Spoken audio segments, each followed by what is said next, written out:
2900. Ife, who have we got? You have Jose from Rosedale, Queens.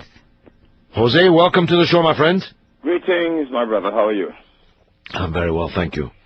I think the American people, as they lost their spine, they have become a bunch of quislings, and they sit back and allow these rascals to run roughshod over them, not realizing that the more they give, is the more they're going to lose, right? But my question to you is about South Africa. Yeah. I know a lot of people running around this place talking about the end of apartheid and so forth, and I don't believe apartheid has ended. I believe that we are going through a phase, and right now, to me, apartheid is alive and well, because the wealth, the land, everything that the apartheid system owned prior to the so-called end of apartheid is still in the hands of the European settlers. And I don't see much of an advancement in the masses of the people. You might have some middle-class black folks that are now reaping some ill-gotten gains and so forth. But the mass of the people are still catching hell. And I can't, for the love of God, understand why folks are running around with their hands in the air and jumping up and saying apartheid has ended.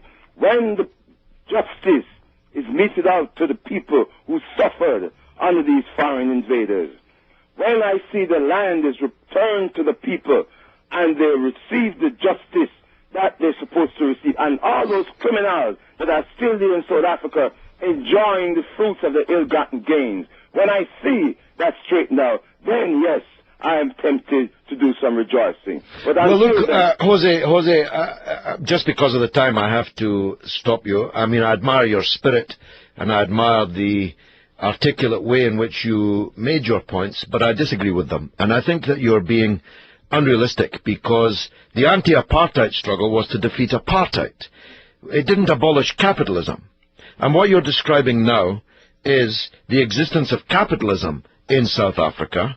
Well, capitalism is king for the time being in every country in the world, virtually every country in the world, with the semi-exception of China and Cuba and one or two others. But apartheid has been defeated in South Africa. And what was apartheid? It was the official institutionalization of racism. Black people not being allowed to marry white people. Black people being forced... No, brother, let me finish. Black people being forced by law to live only in certain places, being forced by law only to have certain jobs, not being allowed to have others, not being allowed to own property here, there, and everywhere. It was the measuring, and I mean this, the scientific measuring of the tightness of the curls in your hair to determine whether you were black, white, or colored. The official, and I mean this, I'm not making this up, measuring of the breadth of your nose to determine whether you were white, black, or colored. Now, all of that has been swept away. Nelson Mandela was 27 years incarcerated in the dungeons of apartheid, 23 of them on the Devil's Island called Robben Island. I've been in his cell. I know what Nelson Mandela went through. And I know that Joe Slovo, the late and great leader of Umkhonto and Sizwe, the armed wing of the African National Congress, I know that he died. I know that his wife, Ruth First, was blown up and killed by a parcel bomb in Maputo, sent to her by the racist intelligence services of the apartheid state. I know because I was a part of that great struggle of the African National Congress. And we won, Jose, we won. And we're right to rejoice that we won. Now, did we liberate all the masses of South Africa from capitalism? No. But you haven't liberated the masses of the United States from capitalism, nor I liberated the masses of Great Britain from capitalism. Things have changed. I beg to differ with you. The changes are minimal. I don't give 12 rats behind if a black man gets the right to marry a white woman. What the hell is that going to do for me? I want to see changes where we, the Africans, the majority, control the wealth of our country. Britain and the United States would never accept any other group of people, minority or otherwise, coming in and control the resources of the country. I don't want the right to marry any white or green person or any person. That is not advancement. The advancement is to control the wealth and the resources of our country. Well, let me put this to you. Own destiny. Well, let me put it another way to you, Jose. Is it not a right worth having that we now have in South Africa one man, one woman, one vote to elect one government for the whole country? Because that's what we've got. Is that not a victory? The Africans must be able to do that themselves. I don't want white people to tell me I have that right. They're in my country, and I must determine the right of my people. Well, let me tell you. Right white people must give me. Well, let me, because I must finish with this. Nelson Mandela, the great liberation leader, Nelson Mandela said, we don't believe in white countries or black countries. We believe in democratic countries. One man. No, Jose, you let me finish. They had him in prison for too long. No. He's not demented. Don't insult him. And he said this when he walked out of Paulsmoor prison. And I was there to hear him. We don't believe in white countries. We don't believe in black countries. We believe in democratic countries. Where one man, one woman, one man, one... Jose, you're going to need to be quiet. You're going to need to be quiet and listen to me. Okay. One man, one woman, one vote, one government. So the future of South Africa is decided democratically. And if they decide to nationalize the entire economy and share all the wealth equally, nobody will be happier than me. But it's not my job to tell them to do it from Glasgow, and it's not your job to tell them to do it from Queens. Good morning to you. Good morning to you. Good morning to you. That was a spirited exchange. What do you think? This has been George Galloway. This has been the mother of all talk shows. I hope you'll... This is the 10th call. Do we have it? Yes, now you have Jose from Queens. You know Jose. Yeah. Hey, Jose, how are you, brother? Well, Brother George, the old guy is still here hanging in there. Very nice to hear from you. Go ahead. Looking at the world, our loaded with injustices, and so many of our people of African descent are at the brunt of all that pain and suffering. You and I spoke a couple of times about South Africa. Yep. And we can agree to disagree. Yep. But you said apartheid has ended, and I said, hell no. Well, the point I want to deal with is this the behavior of Jacob Zuma. Uh-huh. I see Mr. Zuma and the ANC as a bunch of traitorous, reactionary bunch of Africans who have sold out the revolution of South Africa and the people, the Africans of South Africa. I look and I see what the ANC is doing to this young man, Julius Malema, and how they have marginalized Mrs. Mandela at the behest of the European settlers. I have not seen where any changes have been made on the ground where the wealth, the enormous wealth of South Africa that has been robbed and plundered by the European settlers to create untold wealth for a whole bunch of white folks and many of the capitals of Europe, including the United States. And today, those folks still sit on majority of the land. They control the judicial system. They control the cultural system. They control the economic system. They control everything in the country.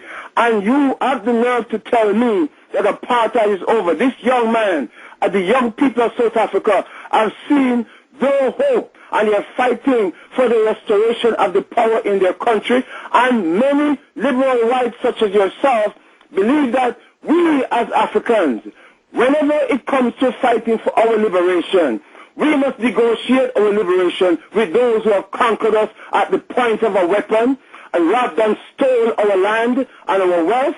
And we must negotiate to them, and at the end of the day, we must accept the crumbs that they are willing to offer, and everything remain in the hands of those people, and nothing has been given up for the development of the mass of the people, which are the African people. I think those European settlers, those parasites, should go back to Europe where they come from. And Jose, I did give you quite a lot of headroom there, so allow me to have a word, if you may. Yes.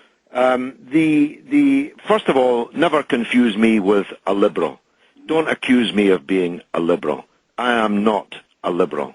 As anyone who knows me, who's followed my work, or even listened to this show knows, I am not a liberal. Number two, the idea that the whites in South Africa should, to use your phrase, go home, is just absurd. We're talking about white people who were born in South Africa, whose parents were born in South Africa, whose grandparents and their grandparents were born in South Africa.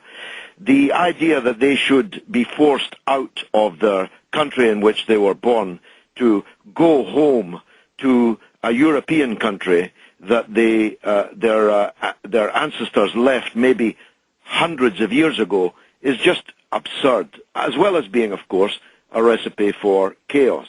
And if you don't mind me saying so, it has a tinge of racism itself. The ANC took a different approach to this. Yeah, they said that we don't believe in black South Africa or white South Africa. We believe in a democratic South Africa, where one man, one woman, one vote would elect a government. And to your disappointment, no doubt, the one man, one woman vote in South Africa continually re-elects the African National Congress to power. Now, you mentioned Mrs. Mandela.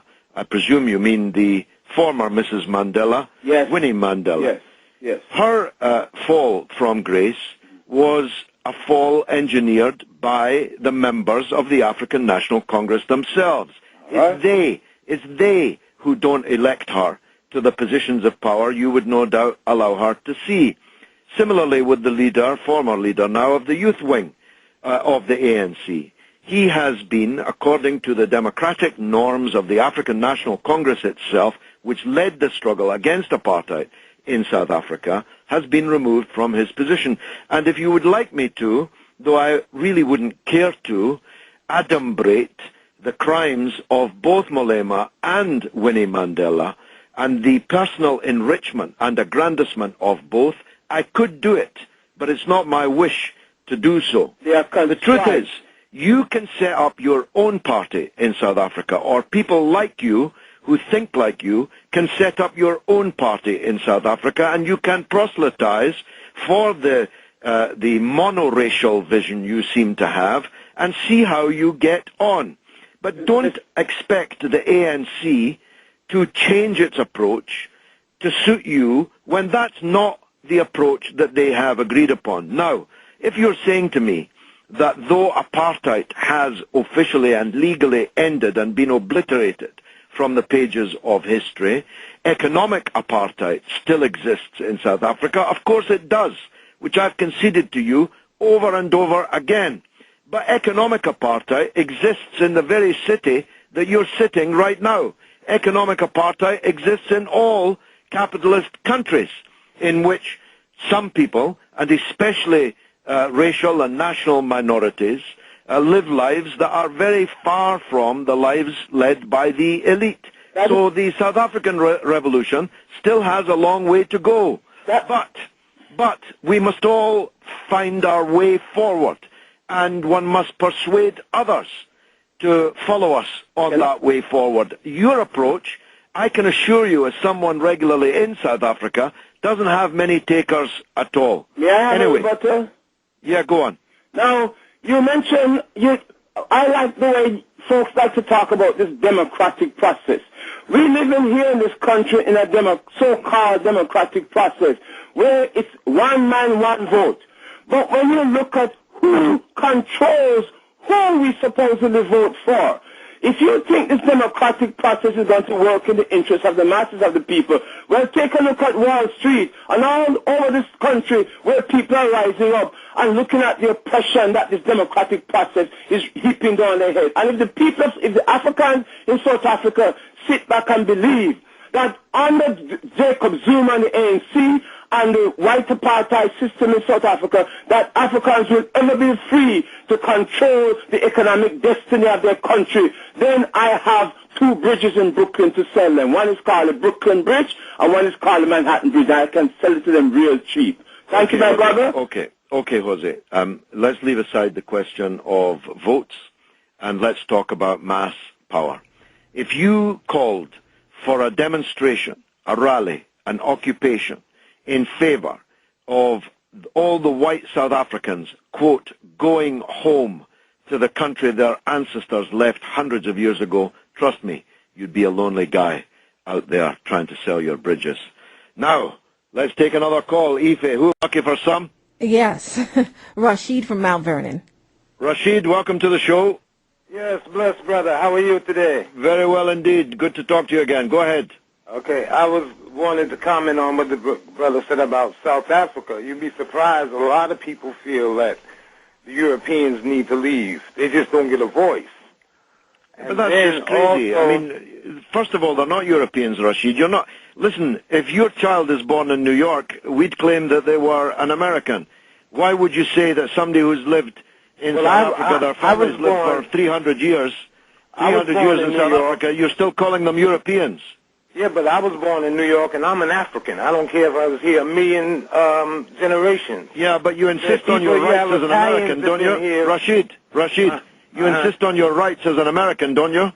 Yes, but let me just say something else. No, listen to me, Rashid. Rashid, listen to me, please. You insist on your rights as an American, including your right not to be deported back to Africa, don't you? Oh, I wish they could. I wish they would. Well, all right, that's fine for you. But trust me, there's a lot of African Americans would resist to the death the idea that somebody could deport them from the country of their birth. And then you have a lot that don't feel like that.